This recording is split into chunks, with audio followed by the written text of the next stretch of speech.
नमस्कार, तुमचं स्वागत आहे माझ्या यूट्यूब चॅनलवरती। तर 15 ऑगस्टची तयारी पण चालू आहे। 15 ऑगस्टसाठी ज्या काही ऑर्डर्स आहे माझ्या त्याच्या पण तयारी चालू आहे। आता ती तयारी करून मी पुन्हा घरी आले आणि आता स्वयंपाकाची तयारी करते। अर्धी तयारी मी करून 15 ऑगस्टच्या तयारीसाठी गेले।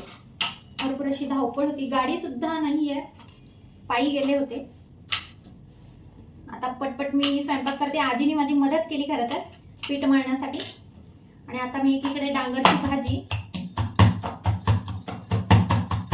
त्यात माझा चहा,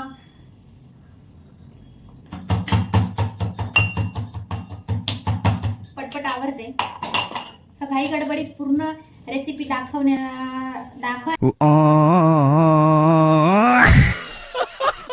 जमत नाही, पण मी अशी अतिशय सुंदर अशी डांगराची भाजी करणार आहे। आमची आजी सारखी म्हणत होती मला डांगर खायचं आहे, डांगर खायचं आहे। तर आता मी डांगर बनवते। आणि थोडेसे ड्राय फ्रुट्स मी ऑलरेडी भिजत घातले आहे। तर मी खीर बनवणार आहे, तर मी तुम्हाला त्याची रेसिपी नक्की शेअर करेन। तर व्हिडिओ शेवटपर्यंत नक्की बघा। आणि 15 ऑगस्टला देखील आपले ऑर्डर्स मी ज्या काही करणार आहे त्याचे व्हिडिओज मी टाकणारच आहे। त्यांना देखील तुम्ही लाईक करा, शेअर करा आणि सबस्क्राईब करायला अजिबात विसरू नका।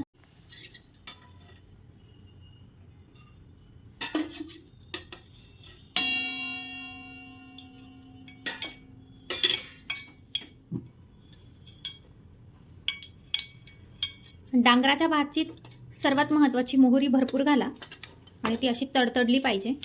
जिरे मी ते टाकलेले आहे आणि हा अद्रक लसूणचा ठेचा आहे जो मी केलेला आहे खलबत्त्यामध्ये। तो व्यवस्थित फ्राय करून घ्यायचा आहे तेलात। आता मी ते अगदी छोटासा कांदा टाकणार आहे, अगदी छोटा। हा नाही टाकला तरीही चालेल। हा व्यवस्थित फ्राय करायचा आहे। आणि कढीपत्ता टाकायचं मी विसरले होते, तर मी तो नंतर टाकला। आणि सर्वात आवडतीचा माझा इन्ग्रेडियंट म्हणजे कढीपत्ताच असतो प्रत्येक भाज्यांमध्ये। मला कढीपत्ता हा फार आवडतो।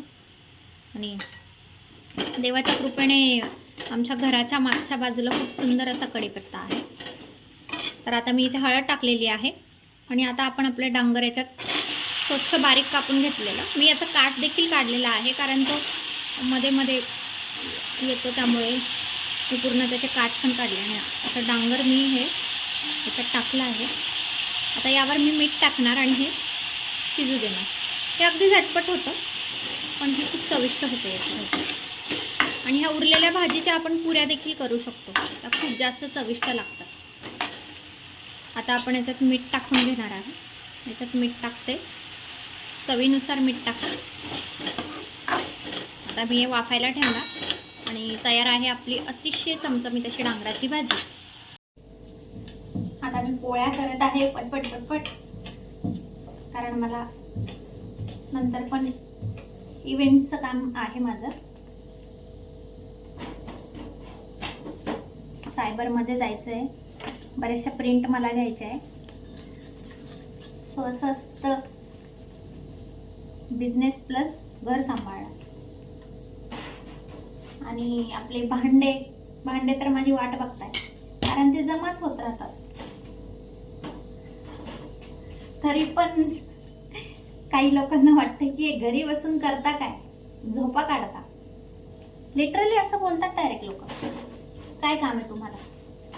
बघा आमचे ब्लॉग बघा, निदान ब्लॉग बघून तुम्हाला कळेल आणि ब्लॉग बघितल्याने आमचे व्ह्यूज वाढतील।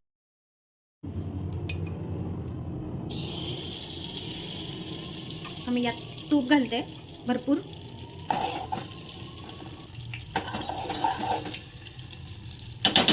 हे घरीच बनवलेलं तूप आहे, त्यामुळे याचा रंग असा आहे। आता हे आपण पटपट, रवा वगैरे लगेच भाजलेला आहे। शेवया आणि रवा मी यात टाकला आहे। रवा चेक करून घ्या व्यवस्थित। हे झाल्यानंतर यामध्ये आपण ड्रायफ्रुट्स टाकणार आहोत। मी जे कापून ठेवलेले होते, तर यामध्ये मी ड्रायफ्रुट्स टाकणार आहे जे मी कापून ठेवलेले। आधी ते पाण्यात भिजवले म्हणजे ते पटपट कापले पण जातात। तिथे सांडतं पण भरपूर आहे, कारण मी कॅमेरा पण पकडलेला आहे। ब्लॉग करणं फार कठीण आहे, आणि जर एकटंच सर्व करायचं असेल तर अजूनच कठीण। आता हे व्यवस्थित फ्राय झाल्यानंतर यात आपण दूध टाकणार आहोत। आता मी दूध टाकत आहे।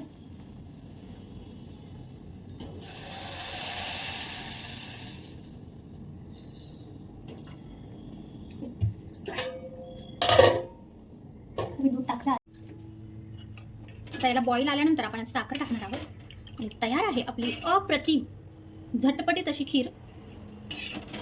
तर व्हिडिओ कसा वाटला लाईक करा नक्की. आता आजीला मी जेवण वाढून देत आहे आणि आता आपण आजीची रिॲक्शन चेक करणार आहे किंवा आजीला कसं वाटलं. मला माहिती आहे आजी वाईट बोलणारच नाही, कारण आजी खूप स्वीट आहे, पण तरी पण सुद्धा आपण एक कॅप्चर करूया तो मोमेंट. आजी कशी झाली भाजी? छान झाली. बात तो सही है.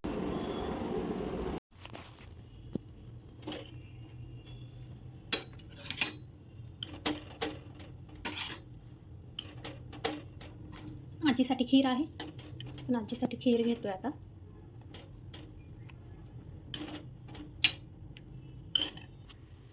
आता आजीला खीर दिली, त्यानंतर परत मी थोडीशी साखर टाकली, कारण आजीला जास्त साखरेचं चालत नाही.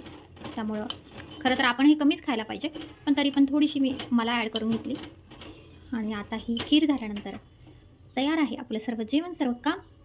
आणि व्हिडिओ आवडला असेल तर नक्की लाईक करा, प्लीज सबस्क्राईब करा, कारण इतक्या धावपळीत पण आम्ही ब्लॉग बनवतो, त्याच्या मागं काहीतरी रिझन आहे. यूट्यूबवरती काम करण्याची इच्छा आहे, यशस्वी होण्याची इच्छा आहे. त्यामुळे तुम्ही प्लीज लाईक करा, शेअर करा आणि कमेंट करा. तुम्हाला काहीही या ब्लॉगबद्दल वाटत असेल तर तुम्ही कमेंट नक्की करा. Bye. Like, share and subscribe. Happy independence day.